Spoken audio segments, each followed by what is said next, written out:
we have an announcement. But first, I would like to introduce Bilal. Bilal Mateen, he's a physician by training and clinical academic with very interesting background, science and machine learning for health as well. And we're going to have also Regina for this announcement. So let's see if they can join the stage with me. Yes, I can see Bilal. Hello, Bilal. Good morning. And also Regina. So please go ahead, ready for the session, and happy to have you here. Thank you, Bilal. Thank you for the introduction, Ignacio. It's my absolute pleasure to be here. And I think the reason that I am is because the other post that I hold is that I'm the clinical technology lead at the Wellcome Trust.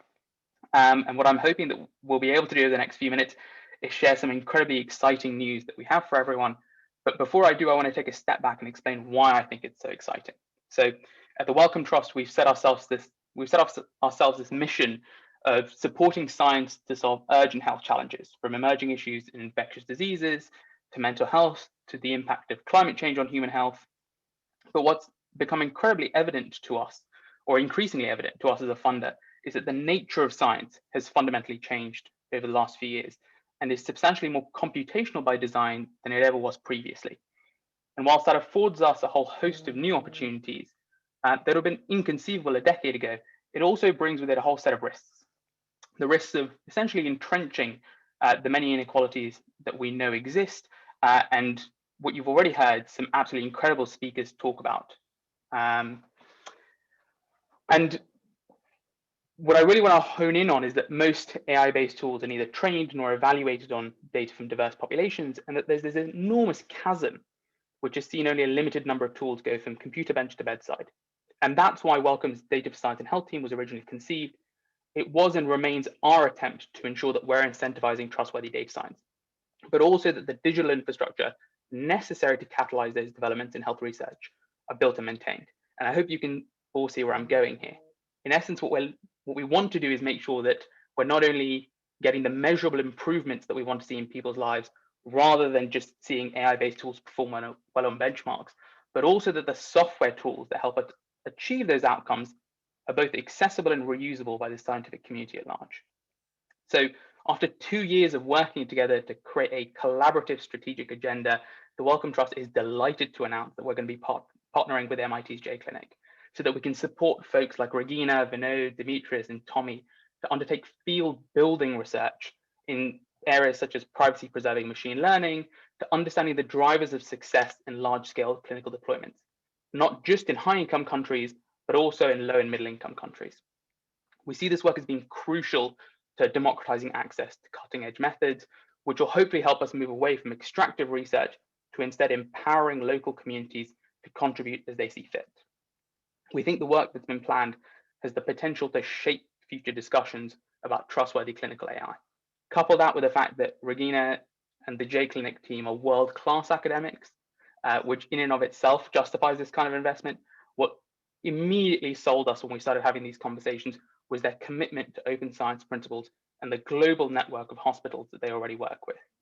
We're delighted to see what the next few years has in store for all of us as we embark on this journey with MIT, and we know that Regina will continue to be a phenomenal ambassador for best practices in trustworthy clinical AI. And true to form, I'm going to hand over to her now because I know she wants to share some details very quickly on how you all can get involved with the J Clinic network. Regina, all yours. Thank you very much, Bilal. You almost made me like pink here from all the compliments I got, but I really want, let me just see if I can share the screen.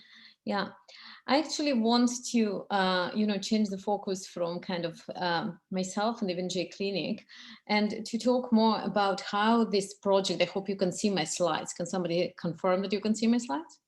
Yeah? Yes, we can see them. Great. How, this particular grant that Wellcome very, very generously funds can benefit the whole clinical AI community and help us to reach the goals of building equitable AI. So as you've already had in the first session, that one of the critical findings from Ziad's work and the work of many other researchers, that today, unfortunately, we can many times find biases when the tools have already been deployed, and we cannot analytically analyze before we try the tools on certain populations, whether they will scale or they will not scale. So to make sure that the algorithm really works, you have to try it on a wide range of populations and see what it works. And it's, it's racial differences, it's differences in age, it's different in socioeconomic status. But today, the algorithms that are published are typically tested on very few populations, which are not representative of, wide range of patients on which they will be tested. And this also to be coupled with what Bilal just said, that very few of these powerful algorithms actually are deployed in clinical setting. So what we would ideally want to do is to make it easy for everybody to test their algorithms on a wide range of population. And as somebody who has already done it in the past, I can tell that it's extremely, extremely hard to get to this point. And we will hear a bit later, about how we did it in area of breast cancer, where, my student had literally to fly to different countries to do this kind of testing. So what we envision is creating a platform which would enable researchers in clinical AI at MIT, but most certainly, around the world, not only at MIT, to take their tools that they developed and, tested locally and deploy it in a wide range of population and study the deployment and study and understand what kind of biases and problems this algorithm have. And with that, hopefully, we can achieve much more equitable AI outcomes. And there are many interesting algorithmic questions here, how to make this algorithm interpretable so that physician or patient can detect that they're biased. What is the best way to integrate human feedback? How to do privacy preserving computation, which is a big, big question.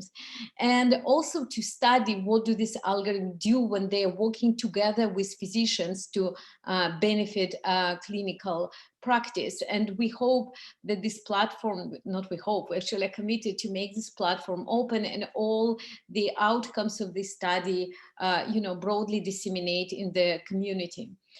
And I just want to say that there are many ways to get involved. We already have our initial hospital networks, but we are always open to work with new institutions, and we are reaching out to different parts of the United States and the world to make sure that the population is truly diverse and representative.